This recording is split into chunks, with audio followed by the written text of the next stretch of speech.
खरपतवारों का वर्गीकरण, तो एक वर्गीकरण तो लिख लिया ना तुमने। हाँ हाँ, पत्तियों की संरचना के आधार पर। देखो अपन ने लिखा छोटी पत्ती वाले खरपतवार, बताओ 10 खरपतवार थे, कौन कौन से? 11 थे। देखो ध्यान से देखो कौन कौन से थे।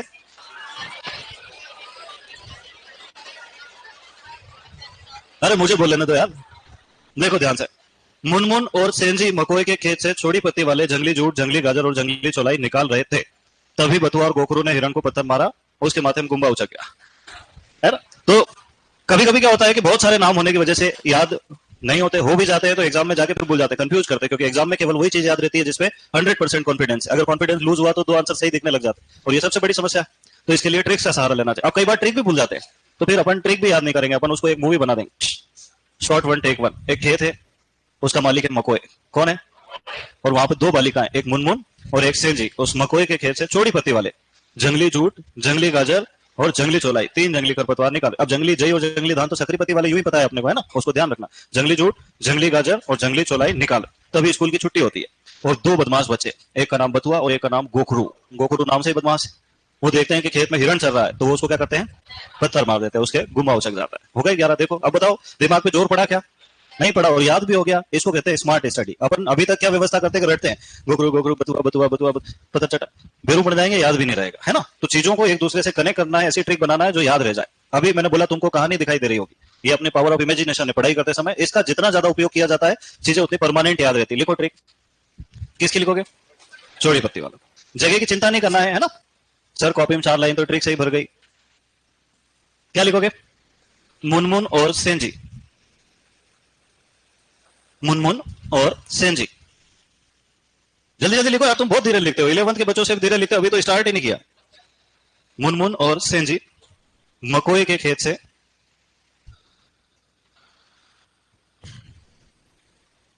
छोटी पत्ती वाले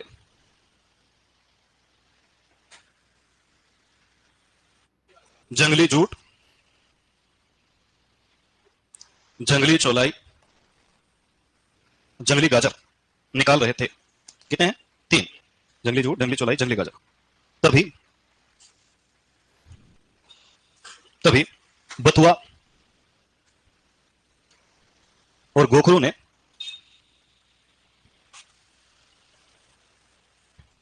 तभी बथुआ और गोखरू ने हिरण को पत्थर मारा। ये हो गए 10, ये लिखे बुक में। और 11वां क्या है? गुम्बा। चलो वेरी गुड। वैसे भी जो खरपतवार अपन ने देख रखे उनका नाम तो अपन बता ही सकते हैं। जैसे हिरण खोरी है, छोटी पत्ती वाले देखा अपन ने, छोटी पत्ती वाला, ठीक। अब सकरी पत्ती वाले की ट्रिक।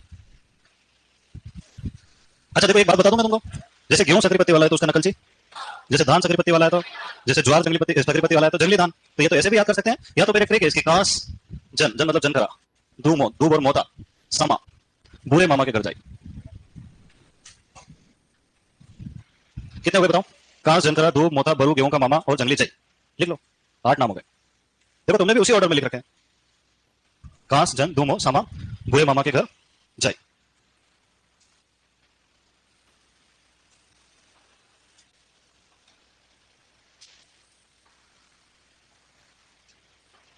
ऑनलाइन वाला ग्राहक सब लेट आया करो, खाना खा लेने दिया करो, ये कितना खतरनाक है। ऐसे ही एक वर्गीकरण है जिसको हम कहेंगे बीज पत्र के आधार पर। किसके आधार पर बेटा? बीज पत्र के आधार पर, जिसको हम कॉटिलिडन्स कहते हैं ना। कुछ फैमिलीज मोनोकोट होती है, कुछ डाइकोट होती है। तो इस आधार पर 2 प्रकार के खरपतवार, एक बीजपत्री और द्विबीजपत्री। एक बीजपत्री को क्या कहते हैं? मोनोकोट। और द्विबीजपत्री को क्या कहते हैं? डाइकोट। अब मुझे एक बात बताओ कि मैं कहूं कि सभी सकरी पत्ती वाले कैसे हैं? मोनो। और सभी चौड़ी पत्ती वाले कैसे हैं? पर कुछ कुछ अपवाद है। जैसे मैं कहूं तुमसे आइकोनिया, आइकोनिया कैसा नाम है? जलकुंभी का। वहां किताब में 2 अलग अलग लिखे, शुरू में भी और आखिरी में भी। आइकोनिया क्रिसिपस, साइनोटिस और कोमोलाइना।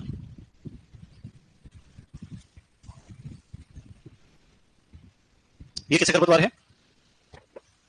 चौड़ी पत्ती वाले, एक बीजपत्री। ये अलग से लिखना है ना। जलकुंभी, कोमोलाइना, साइनोटिस, कैसे जो पत्तियों वाले हैं? चौड़ी पत्ती वाले। पर वो कैसे हैं? एक बीजपत्री। इधर अपन क्या लिखेंगे? सकरी पत्ती वाले, द्विबीजपत्री। इसमें कौन आएगा? एस्परगुला अर्बेंसिस। हाँ क्या हो गया बेटा? समझ में नहीं आया? थोड़ा बड़ा लिखूं? तू आ गया था यार भाई। किसको किसको नहीं देखा? हाथ ऊंचा करो देखे। दूसरे दिन समस्या शुरू हो गई तुम्हारे, एक तुम जाकर बैठते हो श्रीलंका में, ये लो दिख जाएगा। अब इसे बड़ा लिखूंगा तो बोर्ड में मैटर कितना आएगा। चलो तो इस पर बोला अरविंसिस किस प्रकार का खरपतवार बेटा? सकरी पत्ती वाला द्विबीजपत्री। ये जेईटी में पूछा गया।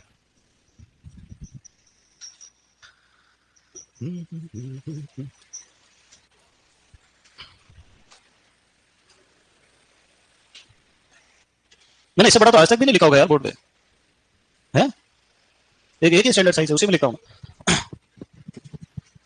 आज खाने में क्या खा लिया तुमने? है अरे इधर पीछे क्या खाया? पत्ता गोभी। वो दिमाग पे असर करती, पत्ता गोभी में कीड़ा रहता है जो दिमाग में घुसा, ऐसा सुना तुमने? ऋतुओं के आधार पर खरपतवार कितने प्रकार के हो सकते? 3 प्रकार के। लिखो हेडिंग ऋतुओं के आधार पर। अब कई बार क्या होता है, कोई खरपतवार खरीफ में उगता है जो रबी में भी खड़ा रहता है, जायद में भी खड़ा रहता है ना? तो अपने को ध्यान रखना एक खरपतवार 2 ऋतु में भी आ सकता है। मुझे बताओ कितने प्रकार की ऋतुएं हैं भारत में? 3 प्रकार की है। कौन कौन सी? खरीफ, रबी और जायद। जो खरीफ के साथ उगे वो क्या है? खरीफ के खरपतवार। जो रबी की फसलों के साथ उगेंगे वो कौन से हैं? रबी के। और जो जायद में उगेंगे वो जायद। जैसे बताओ ज्वार में कौन सा खरपतवार उगता है? बरू, वेरी गुड। गुम्बा, वो भी ज्वार में उगता है। मक्का, ज्वार, बाजरा में स्ट्राई का उगता है। गेहूं में क्या उगता है? गेहूं सा। और क्या उगता है? बथुआ उगता है ना? धान के अंदर क्या उगता है? जंगली धान। तो वैसे तो अपन पहचान सकते हैं पर अपना दिमाग में एग्जाम में इतना चलता नहीं है, फिर नाम लिखवा देता हूं मैं, है ना? देखो तुमको पता है 16 अगस्त 2013 में केदारनाथ में एक बार भूस्खलन हुआ। गांव के गांव तबाह हो गए, भारी तबाही अभी भी हुई, इस साल भी वो एक गांव ही निपट गया पूरा। तो उस समय एक गांव में एक बच्चा रहता है छोटू, उसकी फैमिली निपट गई, उसकी खाली बड़ी दीदी बची हुई है ना? अब वो जैसे तैसे घर चला रही, कुछ मुर्गे मुर्गे पाल रखे हैं, जूस की दुकान खोल रखी है। अभी भी बारिश होती है तो पत्थर गिरते हैं, हजारों पत्थर गिरते हैं, पानी भर जाता है खेत में, बाहर उलझना पड़ता है, जब जब भी तूफान आता। और यही ठीक है। देखो जंगली धान, पत्थर चट्टा, जंगली पत्थर, हजार दाना, जूट, जंगली जूट, सफेद मुर्ग, जंगली पत्थर, हजार, जूस, मुर्ग, हुलचो, हुल हुल और चौलाई। बड़ी दीदी, बड़ी दूधी नाम का एक खरपतवार आता है। इस्लाम आया, इसराई का, और मकोए। देखो कितने नाम हो गए बेटा? 1 2 3 4 5 6 7 8 9 10। अरे हो गए 10। फिर ऐसे ही अपन लिखेंगे मामा के खेत में प्यासे हिरण के लिए लेता है रस लेने मुनमुन और सेंजी 12 गए और बथुआ ने कृष्ण मंदिर में प्लान का सत्यानाश किया। तो 11 नाम और हो जाएंगे रवि में। पहले लिखो फिर ट्रिक लिखेंगे आखिर, है ना?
लिख लिया बेटा? फिर बात क्यों कर रहे हो आप? बात करने के तो मना कर रखा ना। सही जोड़ी मिलाओ, फिर करना ही पड़ेगा। अगला लिखो जीवन चक्र के आधार पर वर्गीकरण, बेस्ड ऑन लाइफ साइकिल।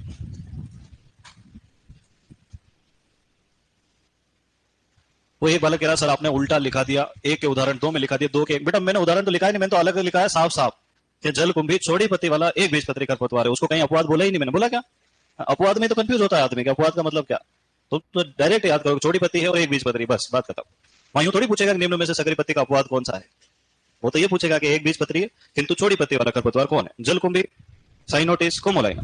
वो पूछता है सकरी पत्ती वाला द्विबीजपत्री खरपतवार कौन सा है, स्पर्गुला। बस इतनी सी बात है। चलो, जीवन चक्र के आधार पर कितने प्रकार हो सकते हैं बेटा? हाँ, 3 प्रकार हो सकते हैं, 1, 2 और 3। 1 वर्षीय खरपतवार, द्विवर्षीय खरपतवार और 2 वर्षीय खरपतवार। देखो, 1 वर्षीय में अपने 12th में तो लिखा हुआ है खरीफ रबी जायद के सभी खरपतवार, पर ऐसा नहीं है ना। ये पूछा हुआ है कि निम्न में से कौन सा खरपतवार 1 वर्षीय, बथुआ 1 वर्षीय, C3 खरपतवार। द्विवर्षीय खरपतवार में सबसे ज्यादा फेमस एग्जाम्पल कौन सा बेटा? कासनी है। और कासनी को वो अंग्रेजी में पूछ लेता है सिंकोरियम एंटाइबस, तो ये याद रखना अपने को, मोस्ट इंपोर्टेंट। इसके अलावा जंगली गाजर, जंगली मोथा, जंगली जई भी द्विवर्षीय खरपतवार माने जाते हैं। ठीक है, बहुवर्षीय खरपतवार तो इसमें आता है आक, जरायन, जरायन यानी लेंटाना होता है ना, झरबेरी, बेशरम, मोथा, हिरणपुरी, गुल मेहंदी, दूब घास, लट जीरा और कांस।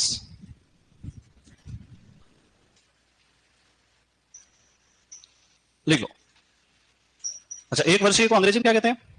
एनुअल। और द्विवर्षीय को बाइनियल। और बहुवर्षीय को पेरिनियल। बहुत सारे बच्चे कहते हैं सर इंग्लिश भी लिखाया करो। इंग्लिश लिखवा दूं, मैं तो इंग्लिश मीडियम वालों को भी पढ़ाता हूं, पर डबल कोर्स हो जाएगा, एक हिंदी का और एक इंग्लिश का। थोड़ी बहुत जान जरूरी वहां लिख देता हूं मैं। क्यों दोस्त, सब बढ़िया? Very good.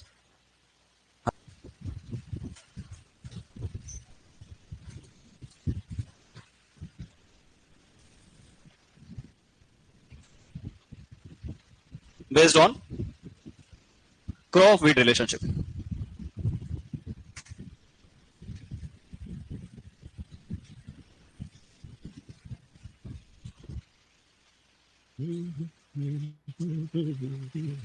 ट्वेल्थ की बुक है तुम्हारे पास? पक्का नहीं है? कोई बात नहीं, मैं दिखा देता हूं, मेरे पास है। लिख लिया? Based on crop weed relationship. आ जाए यार।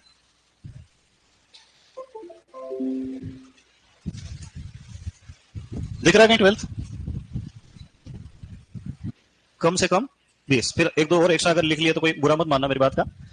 पहला होता है नकलची खरपतवार। क्या होता है बेटा? नकलची खरपतवार या अनुहरण खरपतवार। हालांकि अनुकरण कहना चाहिए, पर जेईटी वाले ने अनुहरण लिख दिया उसको, तो अपन भी इसको अनुहरण ही लिखेंगे।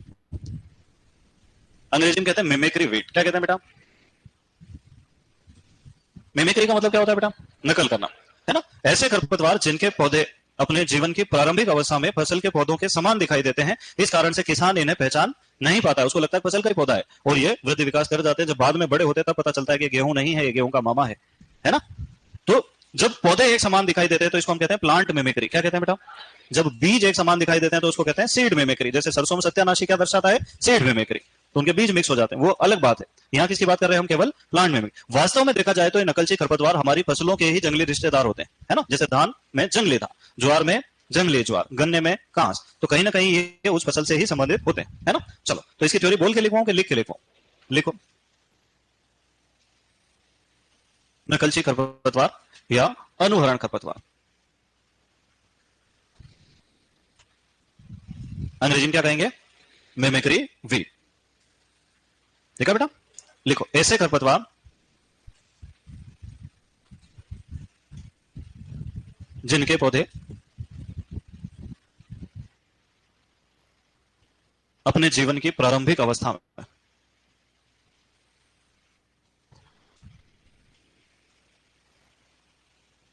फसल के पौधों के समान दिखाई देते हैं। ऐसे खरपतवार जिनके पौधे अपने जीवन की प्रारंभिक अवस्था में फसल के पौधों के समान दिखाई देते हैं, जिसके कारण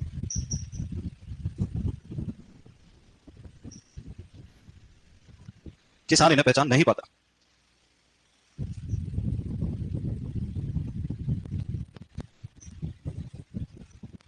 जिसके कारण किसान इन्हें पहचान नहीं पाता।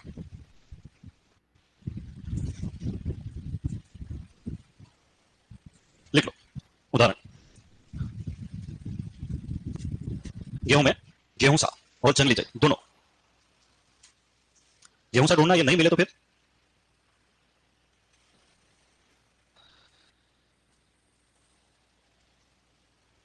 बोर्ड पे से लिखना है ना, बैठ जाओ, वेरी गुड। ये दुनिया सापेक्ष खरपतवार को अंग्रेजी में कहते हैं रिलेटिव वीड।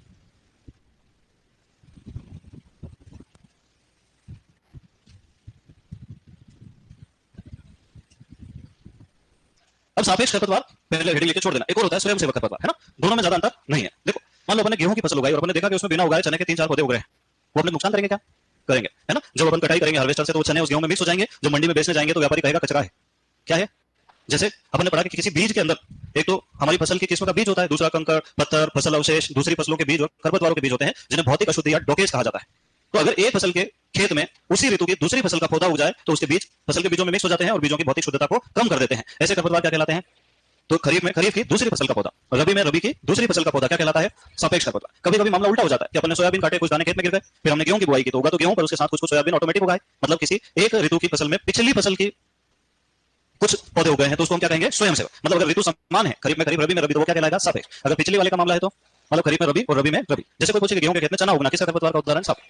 गेहूं में सोयाबीन उगना स्वयंसेवक। अच्छा, कोई कहते मक्का में जो उगाया है तो स्वयंसेवक, क्योंकि मक्का खरीफ की है और जो रबी का है। कोई कहते जो में मूंग उगाया तो वो भी स्वयंसेवक है। जो में चना उगना, मसूर में गेहूं उगना, मतलब अगर ऋतु सेम है तो सापेक्ष और अलग अलग है तो स्वयंसेवक। अब सापेक्ष में थ्योरी लिखो। किसी एक ऋतु की एक फसल के खेत में, किसी एक ऋतु की एक फसल के खेत में उसी ऋतु की दूसरी फसल का पौधा, उसी ऋतु की दूसरी फसल का पौधा बिना उगाए उग आना क्या कहलाता है? सापेक्ष खरपतवार कहलाता है। जैसे गेहूं के खेत में चने का पौधा उगाना। अच्छा, बिना उगाए उगना चाहिए, अगर हमने लगाया तो मिश्रित फसल हो जाएगी, है ना। इसलिए अपन ने क्या लिखा? बिना उगाए उगाना। खरपतवार होने का पहला लक्षण क्या है? बिना उगाए उगाते हैं। उदाहरण क्या लिखा बेटा? जैसे गेहूं के खेत में चने का पौधा उग आना। बहुत लिखवा दिया आप, मुझे बता दो कितना लिखवा दिया? 2 पेज लिखवा दिए। चलो आगे चले। नेक्स्ट, स्वयंसेवक खरपतवार या वॉलंटियर वीड।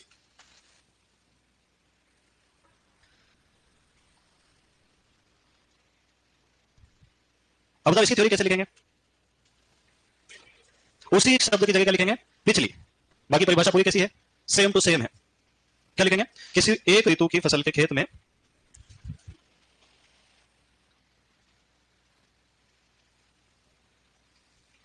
पिछली ऋतु की फसल का पौधा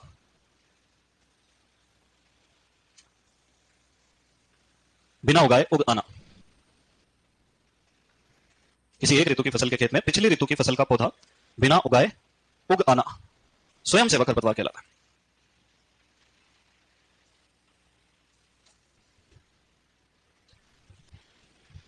लिखा? जैसे गेहूं के खेत में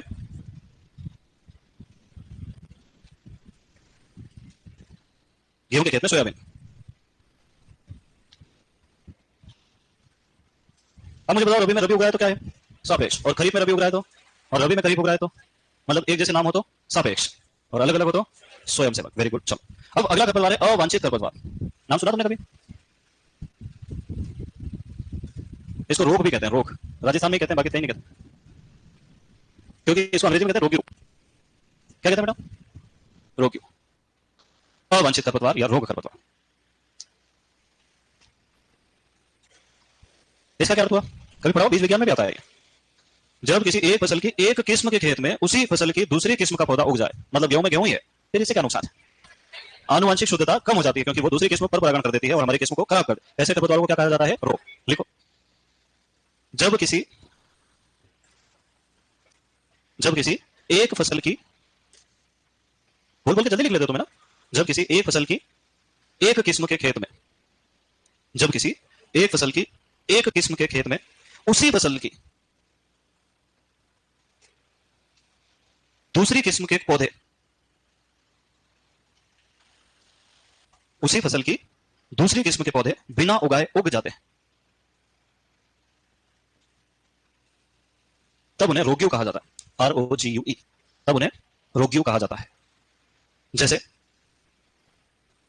जैसे गेहूं की लोक वन किस्म के खेत में, जैसे गेहूं की लोक वन किस्म के खेत में सोनालिका के पौधे, जैसे गेहूं की लोक वन किस्म के खेत में सोनालिका के पौधे। तो फसल तो एक ही रहेगी, यहां क्या परिवर्तन हो रहा है, किस्म बदल रही है। चल अब नीचे 2 पॉइंट लिखेंगे नोट लगा के, वेरी इंपॉर्टेंट। देखो, सापेक्ष एवं स्वयंसेवक खरपतवार बीजों की भौतिक शुद्धता को कम करते हैं। सापेक्ष एवं स्वयंसेवक खरपतवार बीजों की भौतिक शुद्धता को कम करते हैं। अगला पॉइंट क्या लिखेंगे, रोगियों खरपतवार बीजों की आनुवंशिक शुद्धता को कम करते हैं। फिर से बोलो क्या, सापेक्ष एवं स्वयंसेवक खरपतवार बीजों की भौतिक शुद्धता को कम करते हैं, जबकि रोगियों खरपतवार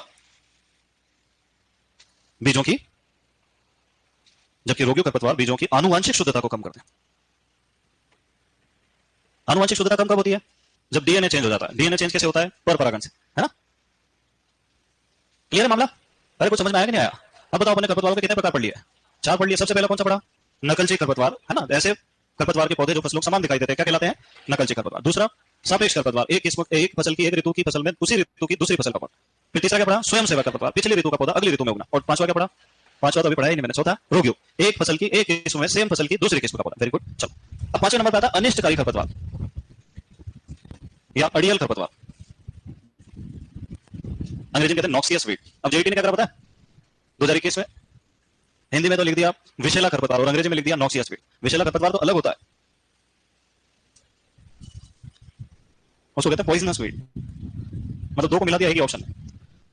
क्या बच्चों को तो 2 का मतलब नहीं पता था, तो सही लगा क्या। कभी कभी ऐसा भी होता है कि बाकी 3 ऑप्शन आते हैं, चौथा नहीं आता, वही उत्तर होता है। ऐसे खरपतवार जिन्हें नष्ट करना बहुत मुश्किल है, उनको अपन काट देते हैं वो फिर उग जाते हैं, अपन उनको जला दो वो फिर उग जाएंगे, अपन उन पे खरपतवार नाशी का छिड़काव कर दो वो फिर उग जाएंगे, अपन उन पे कीड़े छोड़ दो वो खा के खत्म कर देंगे वो फिर उग जाएंगे। मतलब एक बार जिस जगह पे कब्जा कर लिया, मतलब कर लिया। जैसे घास वाले खरपतवार होते हैं ज्यादातर, घास, मोथा, दूब घास, ये सब क्या करते हैं, एक बार कवर कर लिया मामला, मतलब लिखो अनिष्टकारी खरपतवार या अड़ियल खरपतवार, नॉक्सियस वीड।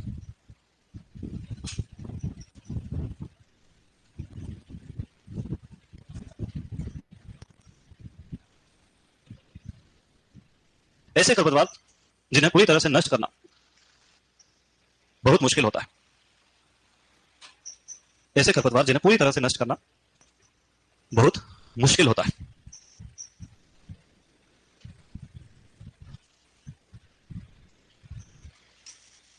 जैसे दूब घास, मोथा घास, वैसे गाजर घास भी श्रेणी में प्रवेश कर चुका है ना। लेंटाना कैमरा भी इसमें आ गया।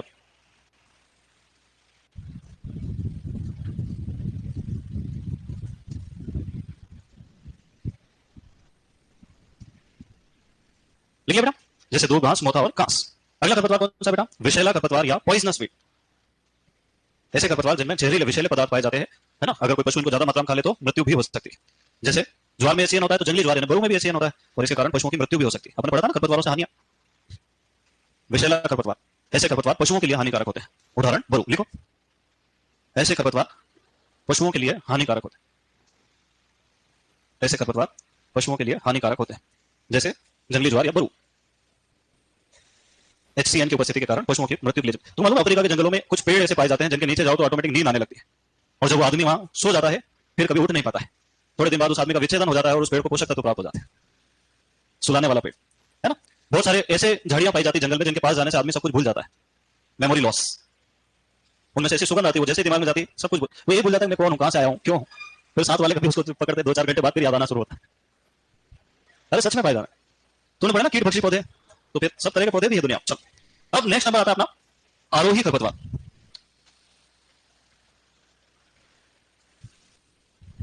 इनको कहते हैं क्लाइंबिंग वीड।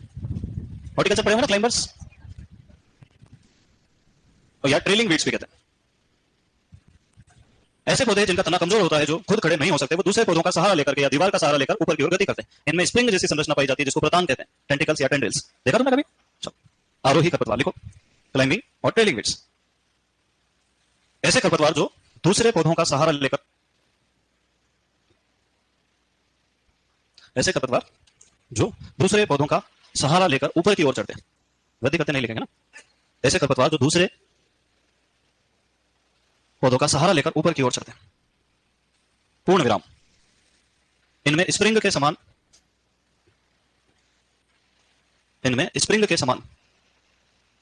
संरचना, क्वेश्चन में लिखना प्रतान, लिख लोगे।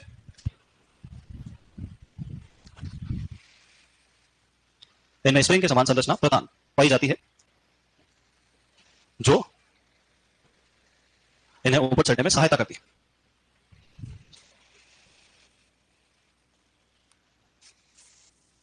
अच्छा मुझे एक बात बताओ कि सभी कद्दूवर्गीय पौधे जो है वो बेल वाले पौधे होते हैं, लता वाले पौधे होते हैं, और उनके अंदर सब में प्रतान पाया जाता है। देखा तुमने कभी ध्यान से? नहीं देखा?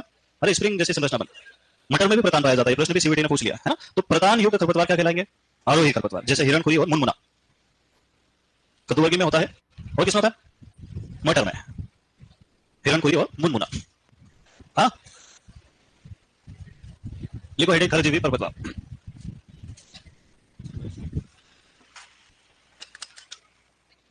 हाँ 8वां ही है क्या? ये लो 8वां।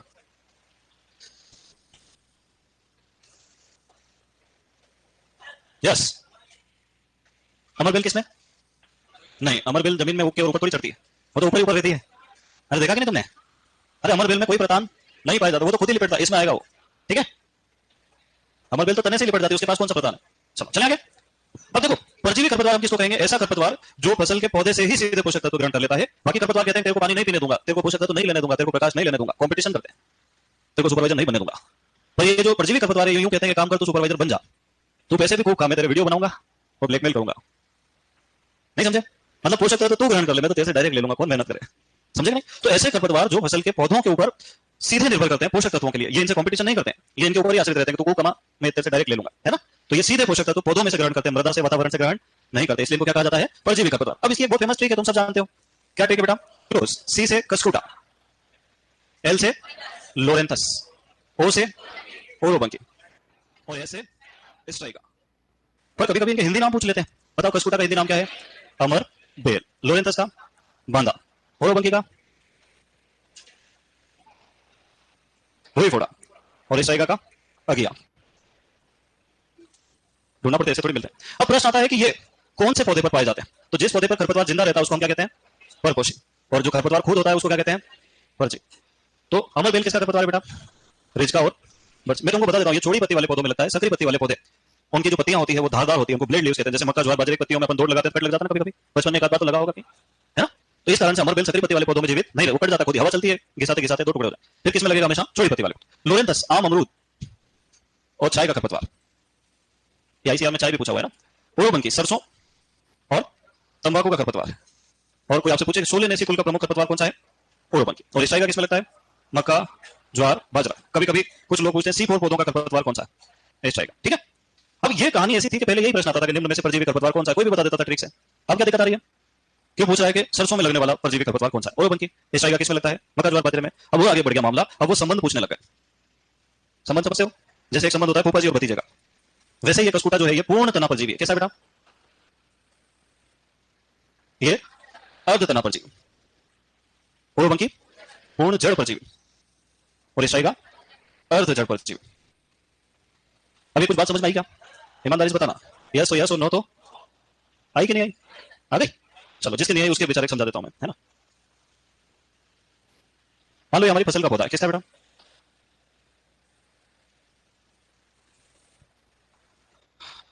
ये तो परपोषी कहलाएगा और खरपतवार क्या कहलाएगा? परजीवी कहलाएगा। तो फसल का पौधा तो क्या है? परपोषी। अब देखो ये जो ग्रीन कलर से बना ये कौन सा पौधा बेटा? फसल या परपोषी। और जो पीले रंग का बनेगा वो क्या रहेगा? खरपतवार या परजीवी। पहली कंडीशन क्या कहती है? पूर्ण तना परजीवी। यानी खरपतवार का पौधा पूरी तरह से निर्भर करता है, किस पे करता है? अपने परपोषी के तने पर निर्भर करता है। अगर परपोषी पौधे की मृत्यु हो जाती है तो खरपतवार भी मर जाएगा, जैसे अमरबेल। ठीक है, किसका उदाहरण है? पूर्ण तना परजीवी, मतलब पूरी तरह से किस पर निर्भर कर रहा है? अपने होस्ट के तने पर निर्भर कर रहा है। फिर दूसरी कंडीशन क्या कहती है अपनी? अर्ध तना परजीवी। क्या कहती है बेटा? खरपतवार के पास अपनी पर्सनल जड़ें भी है और फिर आके पोषक तत्व कहां से प्राप्त कर रहा है? मतलब निर्भर तो तने पर कर रहा है पर पूरी तरह से आधा कर रहा है। अगर फसल का पौधा मर भी गया तो ये जिंदा रह जाएगा, है ना, जैसे लोरेंथस या बांदा। फिर तीसरी कंडीशन क्या थी? हाँ, पूर्ण जड़ परजीवी। ओरोबंकी। खरपतवार का पौधा पूरी तरह से निर्भर कर रहा है, किस पर निर्भर कर रहा है? फसल की जड़ों पर। और बाहर ऐसा दिख रहा है जैसे कोई लेना देना ही, मतलब मृदा से पोषक तत्व प्राप्त नहीं करता, डायरेक्ट कहां से करता है ना। ओरोबंकी को ब्रूम रैप कहते हैं, जड़ों को बांध के झाड़ू जैसा बना देता है ना। चौथा क्या था? अर्ध जड़ परजीवी मतलब खरपतवार के पास अपनी जड़ें अलग है और इधर से एक दो पाइपलाइन उसने इधर भी डाल रखी, मतलब मृदा से भी प्राप्त कर रहा है और फसल के पौधों की जड़ों से भी प्राप्त कर रहा है। मुझे ऐसा लगता है पहले से थोड़ा तो ज्यादा समझ में आया होगा, है पक्का?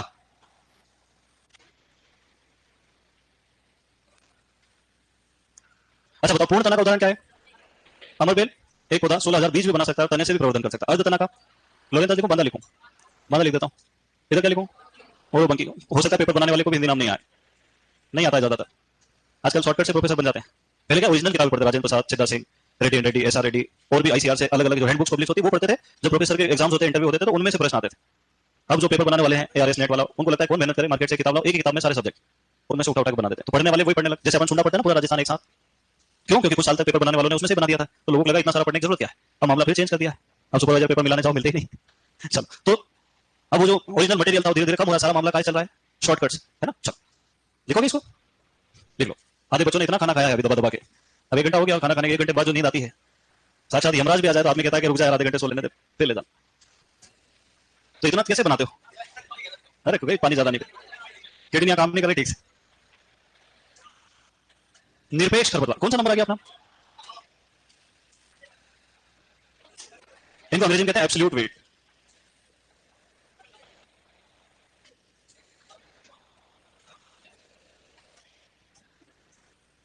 फिर आते हैं विकल्पिक खरपतवार, फिर आते हैं अविकल्पिक खरपतवार। सब पढ़ा दूं मैं एक साथ ही तुमको, क्योंकि तुम घर जाने की कोशिश कर रहे हो। चलो लिखा क्या? निरपेक्ष खरपतवार। देखो अपने वैज्ञानिक नाम देखे, 25 नाम तुमने लिखे भी सही, बाकी तुम्हारे नोट्स के पीछे 53, 54 और है। ये सब खरपतवार है, जहां भी उगेंगे वहां नुकसान पहुंचाएंगे। मतलब ऐसे पौधे जो निश्चित रूप से खरपतवार होते हैं, वो कहीं भी उग जाए, चाहे खेत में उग जाए, चाहे प्लॉट में उग जाए, चाहे सड़क किनारे उग जाए, वो हमेशा कैसे माने जाते हैं? हानिकारक। जैसे गाजर घास खरपतवार है तो है, ये लेंटाना खरपतवार है। तो ऐसे सभी खरपतवार जो खरपतवार है उनको क्या कहेंगे? निरपेक्ष या एब्सोल्यूट खरपतवार। पर इसमें 3 लोगों को छोड़ना पड़ेगा। किसको छोड़ेंगे? सापेक्ष, स्वयंसेवक और रोगियों। चने का पौधा चने के खेत में उगेगा तो फसल है खरपतवार, पर गेहूं के खेत में उग गया तो खरपतवार। तो वो निरपेक्ष खरपतवार नहीं है, वो सापेक्ष खरपतवार है ना, तुलनात्मक खरपतवार। स्वयंसेवक भी ऐसा ही है और रोगियों भी ऐसा ही है। तो इसमें अपने को लिखना है, लिखो सापेक्ष, स्वयंसेवक एवं रोगियों को छोड़कर बाकी सभी खरपतवार। सापेक्ष, स्वयंसेवक एवं रोगियों को छोड़कर, सापेक्ष, स्वयंसेवक एवं रोगियों को छोड़कर सभी खरपतवार। किसके उदाहरण है? निरपेक्ष खरपतवार। उदाहरण लिखो 53। तो इस चैप्टर में जो भी पढ़ रहे हैं वो सब क्या है? निरपेक्ष खरपतवार, है ना। फिर एक शब्द आता है विकल्पिक खरपतवार और एक शब्द आता है अविकल्पिक खरपतवार। विकल्पिक खरपतवार को कहते हैं फैकल्टेटिव वेट। ऐसे खरपतवार जिनके पास विकल्प है, ये खेतों में भी उग सकते हैं और जंगली अवस्था में भी उग सकते हैं, वो क्या कहलाएंगे? विकल्पिक खरपतवार। पर जो केवल ही खेतों में उग सकते हैं, जंगली अवस्था में कंपटीशन नहीं कर सकते, उनको हम क्या कहते हैं? अविकल्पिक खरपतवार, ऑब्लिगेट वेट्स। तो पहले लिखो विकल्पिक खरपतवार। लिखो ऐसे खरपतवार खेतों के साथ साथ, ऐसे खरपतवार खेतों के साथ साथ जंगली अवस्था में भी आसानी से, ऐसे खरपतवार खेतों के साथ साथ जंगली अवस्था में भी आसानी से उग आते हैं। ऐसे खरपतवार खेतों के साथ साथ जंगली अवस्था में भी आसानी से उग आते हैं। जैसे गाजर घास, देखा तुमने सड़कों के किनारे पाया जाता है ना? तो ये कहां पाए जाएंगे? खेत में भी पाए जाएंगे प्लस जंगल में भी पाए जाएंगे। गाजर घास, आक, और भी जितनी लंबी लिस्ट बनाओगे, लेंटाना, है ना, जरबेरी, सब तो खेत में भी उग जाए, बाहर भी उग जाए। अविकल्पिक खरपतवार, ऐसे खरपतवार जो केवल खेतों में ही पाए जाते हैं, ये जंगली अवस्था में प्रतियोगिता नहीं कर पाते। ऐसे खरपतवार जो केवल खेतों में ही पाए जाते हैं,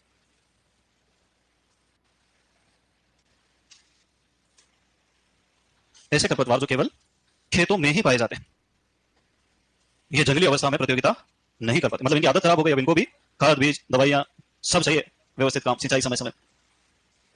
ऐसे खरपतवार जो केवल खेतों में ही पाए जाते हैं, जंगली अवस्था में प्रतियोगिता नहीं कर पाते। जैसे गेहूं साफ और हिरणखुरी खेत के बाद देखे जा सकते हैं? नहीं देखे जा सकते, बहुत मुश्किल है। फिर देखो फसल बंध खरपतवार।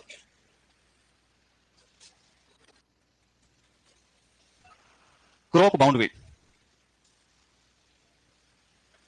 तुम लिख पा रहे हो मेरी स्पीड से? हैं? कोई नहीं लिख पाया तो हाथ ऊंचा कर देना। लिखो फसल बंध खरपतवार। इनके नाम में ही सब कुछ छुपा हुआ रहता है, बताओ क्या मतलब निकलेगा? ऐसे खरपतवार जो केवल विशेष फसलों के साथ ही पाए जाते हैं, अन्य कहीं भी नहीं पाए जाते। देखो ये खरपतवार अभी तो अविकल्पिक पे पहुंचा है, तो कर क्या रहा है भाई मेरे? ऐसे खरपतवार जो केवल फसल विशेष के साथ ही उगते हैं। ऐसे खरपतवार जो किसी फसल विशेष के साथ ही उगते हैं, मतलब दूसरी फसलों के खेत में भी नहीं पाए जाते। जैसे गेहूं में हिरणखुरी और बरसीम में कांसनी। जैसे गेहूं में हिरणखुरी और बरसीम में कांसनी।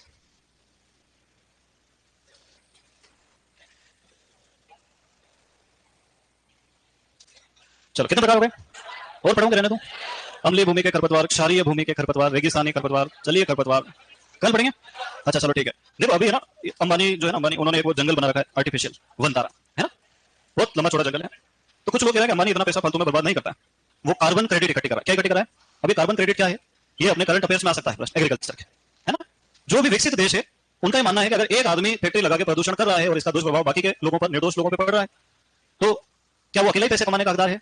नहीं है। तो जैसे बड़े बड़े यूरोपियन देश है, अमेरिका है, जो स्ट्रॉन्ग कंट्रीज है, उन्होंने वहां से 10 टन CO2 रोज निकलती है। तो मुझे इतना जंगल लगाना पड़ेगा जो 10 टन CO2 को अवशोषित कर ले। अब वो आदमी फैक्ट्री बोलेगा जंगल लगाएगा, वो तो बर्बाद हो जाएगा। सही बात है कि नहीं? तो अंबानी जितनी फैक्ट्री लगाएंगे उसके पहले इतने